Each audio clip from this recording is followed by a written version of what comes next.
Good evening and welcome to the channel's studios here in London with your international news around the world in 5. Local Armenian authorities say an explosion at a fuel depot in Nagorno-Karabakh has killed at least 20 people and injured hundreds more. Nearly 300 people were admitted to hospitals, with dozens of them still in critical condition. It comes as the Armenian government said 13,350 refugees had crossed into the country from the enclave. The disputed region in Azerbaijan is home to some 120,000 ethnic Armenians. It is not yet clear what caused the explosion near the main city of Kankendi. Petrol stations were overwhelmed as thousands tried to leave the region, which was already suffering from a fuel shortage following a months-long blockade. The captain of a cruise ship which collided with a small tour boat in the River Danube in Budapest, killing 28 people, has been jailed for 5 years. During a rainstorm in May 2019, the Mermaid, carrying South Korean tourists, sank within seconds of the crash. The Ukrainian captain of the Viking cruise ship, Yuri Chaplinsky, denied wrongdoing but was found guilty of gross negligence. The disaster was the worst in 30 years on the Danube, Europe's second longest river. Hungarian prosecutors told a court in March 2020 that Chaplinsky had failed to pay sufficient attention and had not properly focused on steering the ship for several minutes during the downpour. Police across South America are searching for the leader of a Venezuelan gang who escaped from the luxurious prison which he controlled shortly before it was raided. When 11,000 soldiers and police entered the inmate-run Tocoron jail in Venezuela on Wednesday, Hector Guerrero Flores was nowhere to be found. Under Guerrero Flores' rule, Tocoron came to resemble a luxury resort. The jail boasted a small zoo, a nightclub and a swimming pool.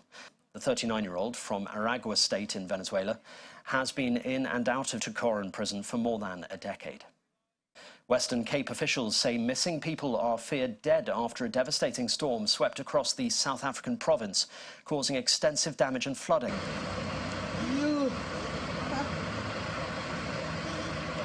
The local government has referred to the storm as a disaster, suggesting that the full extent of the damage will only become apparent once the storm has subsided.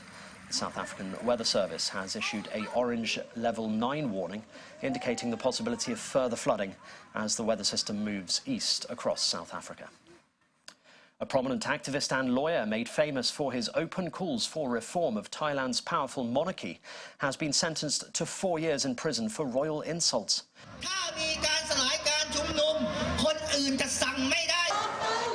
Human rights lawyer Arnon Nampur has denied wrongdoing. He was a leader in the youth-led pro-democracy movement that swept the capital Bangkok in 2020, drawing hundreds of thousands into the streets. Thailand's lèse-majesté law shields the palace from criticism and carries a maximum prison sentence of 15 years for each perceived insult of the monarchy.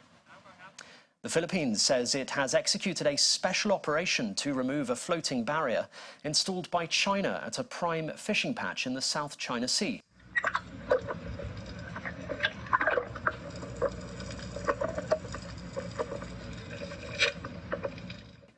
An undated video by the Philippine Coast Guard showed one of its personnel cutting the rope that was holding the floating barrier and removing its anchor.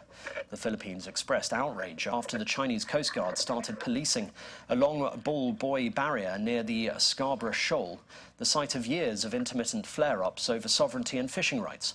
The move could stoke tension in Asia's most disputed waters.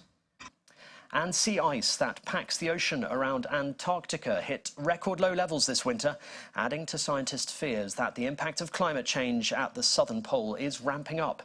Researchers warn the shift can have dire consequences for animals like penguins, who breed and rear their young on the sea ice, while also hastening global warming by reducing how much sunlight is reflected by white ice back into space.